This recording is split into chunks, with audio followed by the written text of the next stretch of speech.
Nakaupo siya sa mesa at may iilang inayos doon na gamit. Kung ito lang ay saan naman pumurkyano si Mila. What, Freya? Stop thinking about Mila. Napatitig ako sa kanya. May iilang folder pa siyang inaayos. Matapos matantong hindi ako nagsalita ay nilingon niya ako. You don't believe me? Umiwas ako ng tingin. I looked up in the frames and ignored his question. May isa pang pinto sa kabila. Let's check so you'll know. Banayad nitong hinila ang kamay ko at dinala palabas ulit ng opisina. Lumiko kami pagilid. Tinuro nito ang pinto.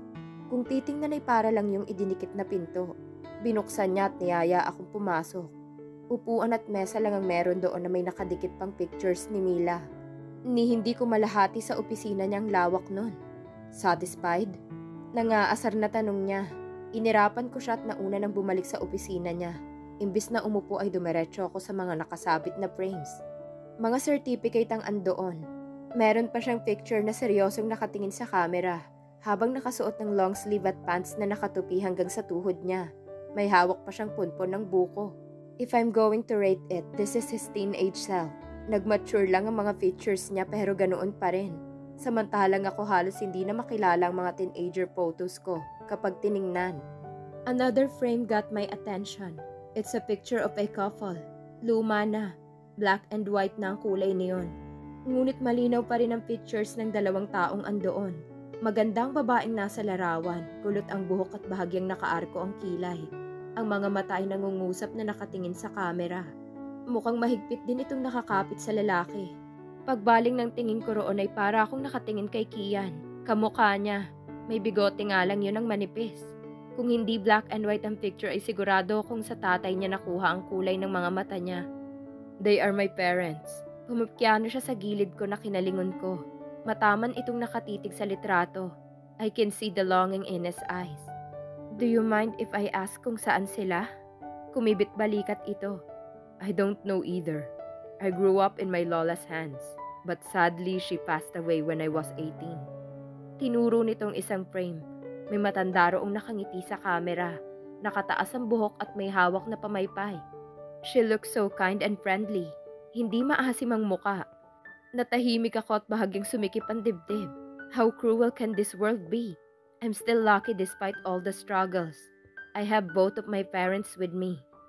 And I know that the saddest thing a child could ever experience is losing one of his or her parents. What more if they don't have both? Bakit hindi nakalagay ang frame nila sa bahay mo? Lumayo na ako roon at umupo na lamang sa mahabang sopa. Nakakabigat ng puso ang mga larawan. Sumunod siya at tumayo sa likod ng pang-isahang upuan. Tinukod sa sandalan ng mga palad niya at tumingin sa labas ng bintana. Madalas ako sa office. Hindi ako nagtatagal sa bahay. Ngayon lang. Nahigit ko ang hininga ko sa naisip. Ngayon lang kasi andito ako.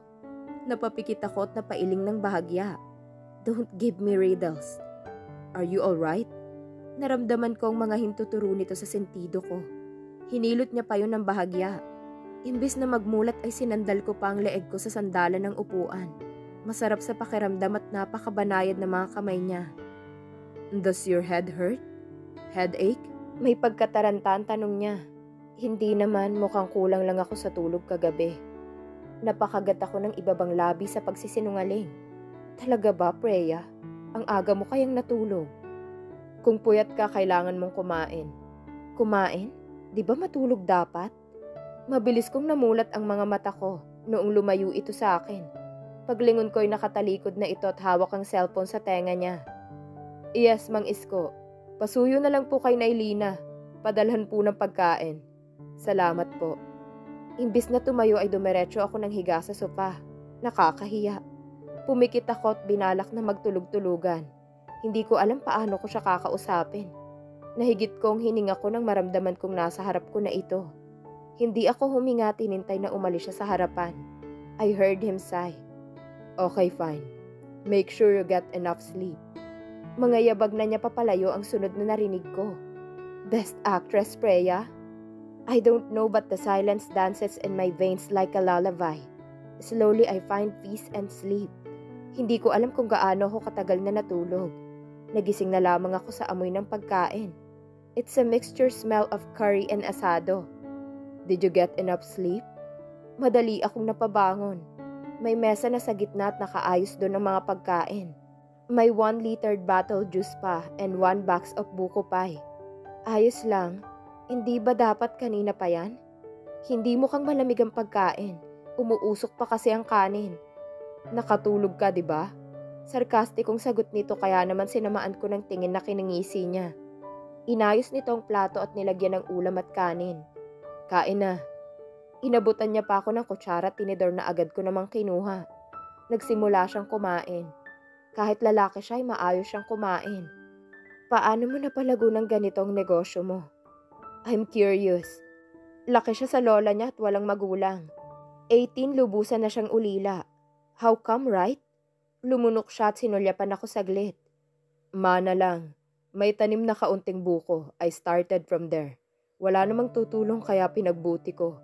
Napatango ako. Dedication and perseverance are the things you should possess to achieve success. Paano naman yung buko pie business mo? Napatitig siya at napangisi. I made it. It's my masterpiece.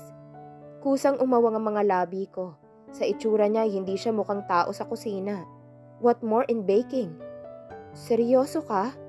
Naningkit na matang tanong ko sa kanya. Absolutely yes.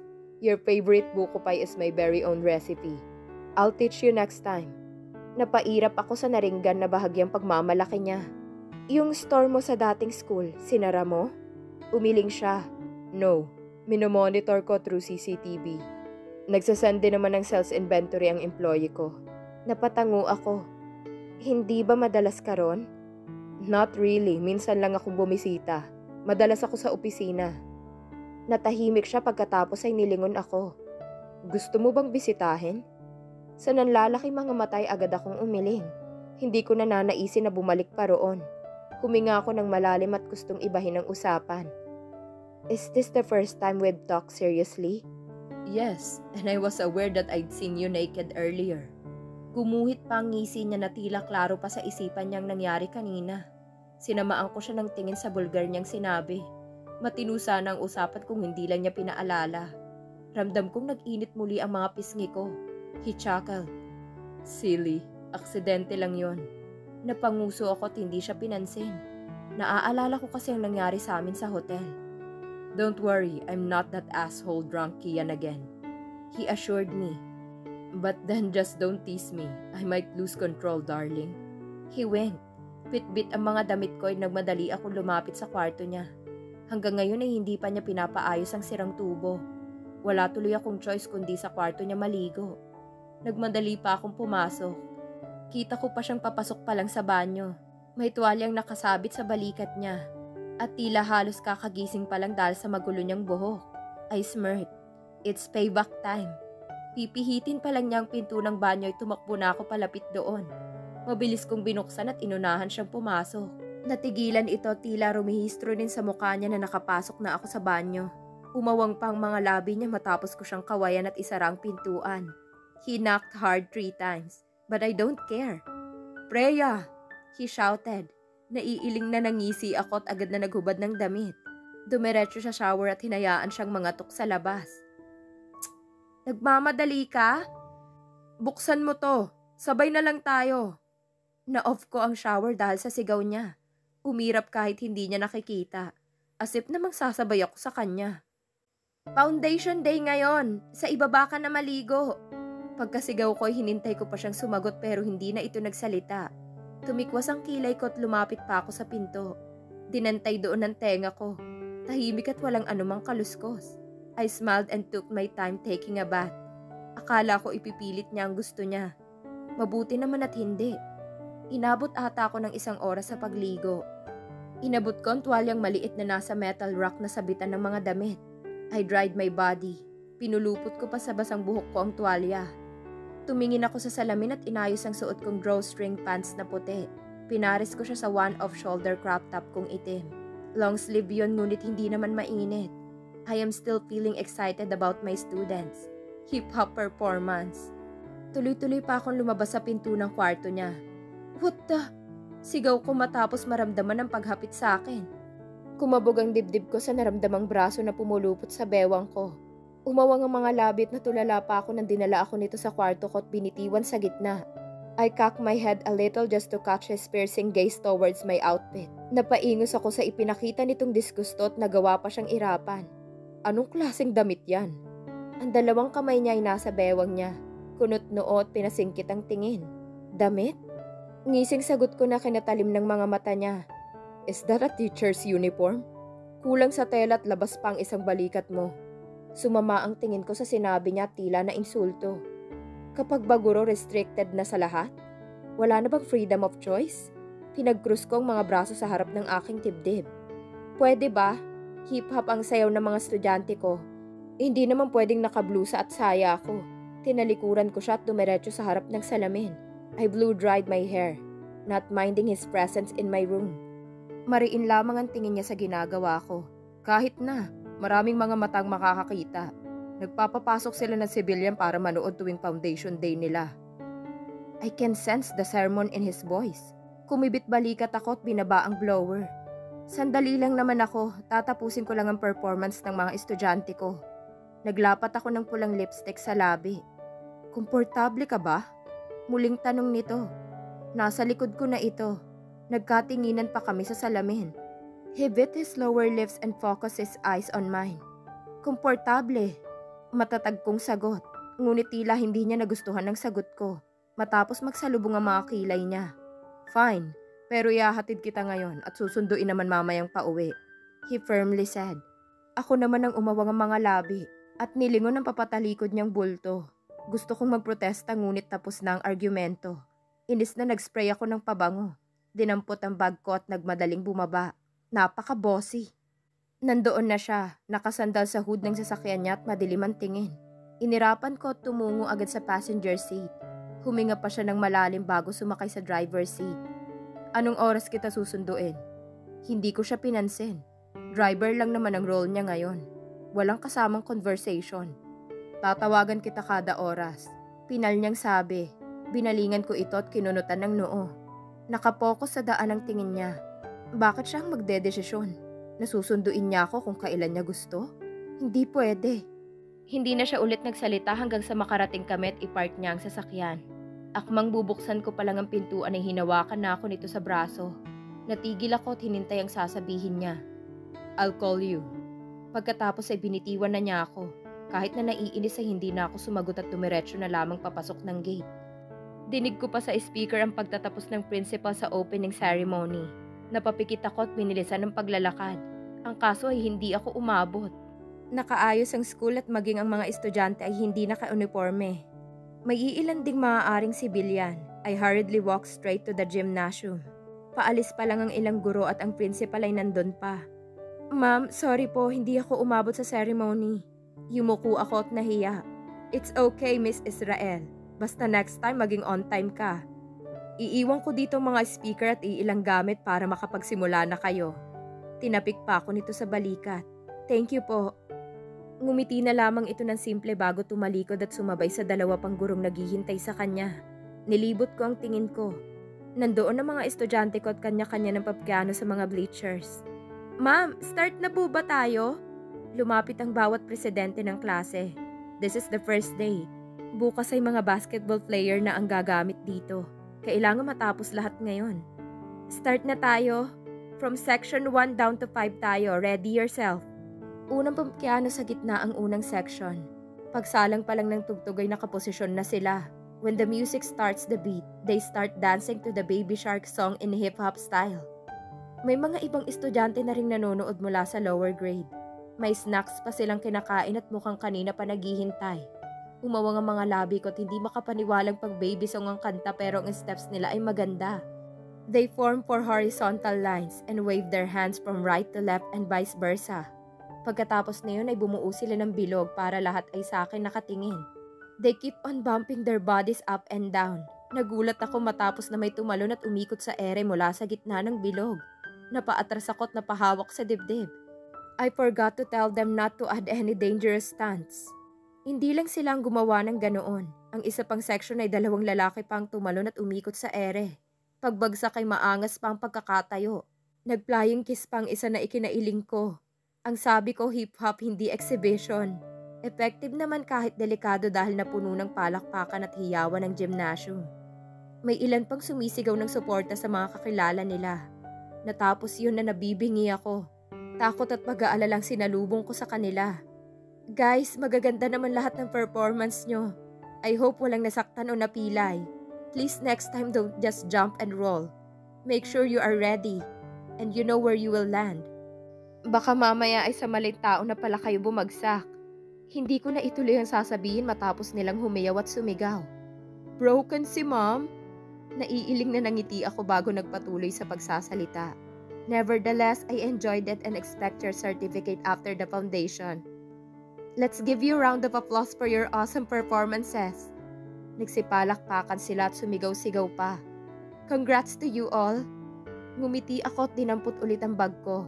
Thank you, ma'am. Thank you, ma'am. Ma'am, thank you. Matapos masinop ang mga gamit at speaker, sabay-sabay na kaming umalis doon. Inabot din kami ng tanghali kaya ang iba'y dumiretso sa kantina. I passed by the faculty and hurriedly went straight to the gate. Wala namang gagawin. Pwede namang umuwi na. Napatingala ako matapos makitang makulimlim. Nagmadali ako palabas. Balak na magpara ng jeep ngunit ang sasakyan ni Kian ang bumungad sa akin. Nandoon na siya at nakasandal ulit sa hood habang mas madilim ang tingin kumpara kaninang umaga. Nakalimutan kong susunduin nga pala ako. Kahit aburido ito ay nagawa pa niyang buksan ng passenger seat at hinintay ako makapasok. Hindi na ako nag-inerte dahil baka abutan pa kami ng ulan. At ayaw kong mag-away pa kami. As fast as I could, I fixed my seatbelt. He maneuvered the car away from the school. I called. Bulong niya gamit ang tonong bahagyang galit. Bahagyang nanlaki ang mga mata ko at dinukot ang cellphone ko sa bag.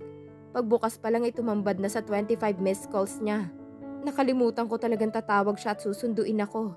Ayaw ko lang umasa kaya't hindi ko na inisip pa kanina. Napakagat ako ng labi at umiwas ng tingin. Hindi ko alam, busy ako kanina. Tumango siya at hindi na nagsalita. Hindi ko alam kung okay na yun o gusto pa niya ng eksplanasyon. Nang lingunin ko ito ay mariin ang tingin niya sa daan. Tila roon ibinubuhos ang inis. Paglingon ko sa bintana ay unti-unting bumagsak ang ulan.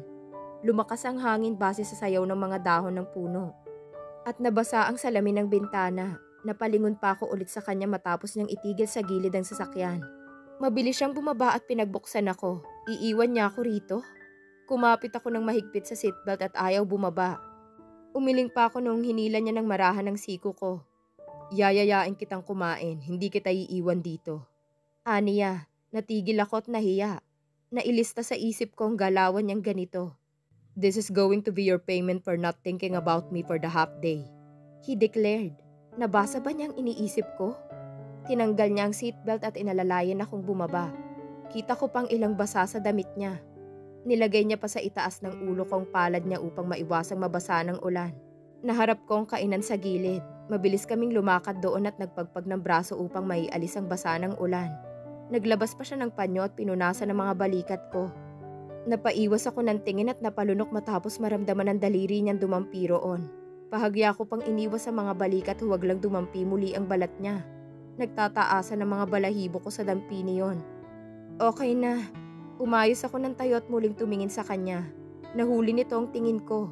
Nangunot pa ang noo ko sa bahagyang pagsilip ng ngiti sa mga labi niya. Pilit niya pang ikinubli. Sa huli tumango na lamang ito bago lumapit sa counter na nagtitinda. Umupo ako sa isang mesa. At nilibot ng tingin ng paligid. May iilan na kumakain at humihigop ng sabaw. Base sa amoy ay bulaluhan ito at mamihan. Hindi naman ako naghintay ng matagal. Natanaw ko agad si Kian na may bitbit na tray. Here. Nilapagan niya ako ng malaking mangkok na may bulalo. Binigyan pa ng kutsara. May kasama pa yung kanin sa isang plato. Thanks. Kumulo ang tiyan ko't na unang sumubo. Nasulyapan ko pa siyang hinahalo ang bulalo niya. Bukas ba may pasok ka? Napalingon ako sa kanya habang ang kutsara ay nasa bibig ko. Inalis ko yon. Inisip kong may klase pa ako bukas. Half day lang. Bigkas ko nang maalalang kalahating araw lang ang klase ko. Baka hindi kita maihatid at masundo. He said truthfully. Bahagya akong napalabi. Sanay naman ako. Himala pa nga yata kung araw-araw niya akong ihahatid at sundo. Napaatras ako nang hinimay niya ang karne sa mangkok ko gamit ang sarili niyang kutsara. Nilagay niyang ilang laman sa kanin ko. Okay lang, kaya ko namang mag-commute. Bigkas ko upang makaiwas sa nararamdamang tensyon. He looked at me as if weighing whether it was really fine with me. Ngunit hindi ko inaasahan ang pagdukot nito ng cellphone sa bulsa ng pantalon niya. Not going to happen. Ipapakiusap ko na lang kay Rigel. Huwag na. Mabilis kong hinawakan ang kamay niya upang pigilan ang pagtaas nito ng cellphone sa kanyang tenga. Mangiistorbo ka pa ng kaibigan, kaya ko na. Napahawak ito sa kanyang batok at nilingon ang kamay kong nasa likod ng palad niya. Tinitigang mabuti na siya namang kinakurap ko. Bakit ko ba hinahawakan ng matagal? Akma nga alisin ko na yon, ngunit mas mabilis siyang kumilos. Binitiwan nito ang cellphone at pinagsaliko pa mga palad namin. Nanlaki ang mga mata kong nakatingin sa kanya. Humagod ang kakaibang pakiramdam paikot sa buong katawan ko, mula sa kamay naming magkaugpong. Hindi ko mawari kung kakabahan ako o ngingiti. Ginulo nito ang sistema ko. Mas lalo na sa tiyan ko na hindi mapakali. Hindi ko maipaliwanag pero gusto kong pakiramdam ng palad niya sa kamay ko. Ngunit nahihiya akong ganoon kalakas ang hatak niyon sa akin. Hinila ko ng bahagya ang palad ko upang mawala ng pakiramdam. Ngunit humapit lang lalo ang hawak niya. Tila pinisil pa yon dahilan upang lalong manlaki ang mga mata ko habang siya ay namumungay lamang na nakatunghay. Tila lasing sa pangyayari. Gusto ko pang kumain. Pagrarason ko upang bitiwan na nito ang kamay ko. Hindi ko rin kasi maintindihan ang sarili ko. Kung bakit imbes na magalit ay naalerto lamang ako sa kakaibang hatid niyon. Miko and I used to hold hands like this. But Kian's hand on mine feels different. It fit perfectly. Even the feeling of it. It seems like they were meant to be intertwined wherever and whenever. Nanlaki ang mga mata ko sa naisip at mas lalong ginustong bitiwan na niya ang kamay ko. Pakiramdam ko'y kaunti na lang na naisin ko nang ipahawak yun sa kanya habang buhay. Naalarma ako't sinubukang muling bawiin ang kamay ko.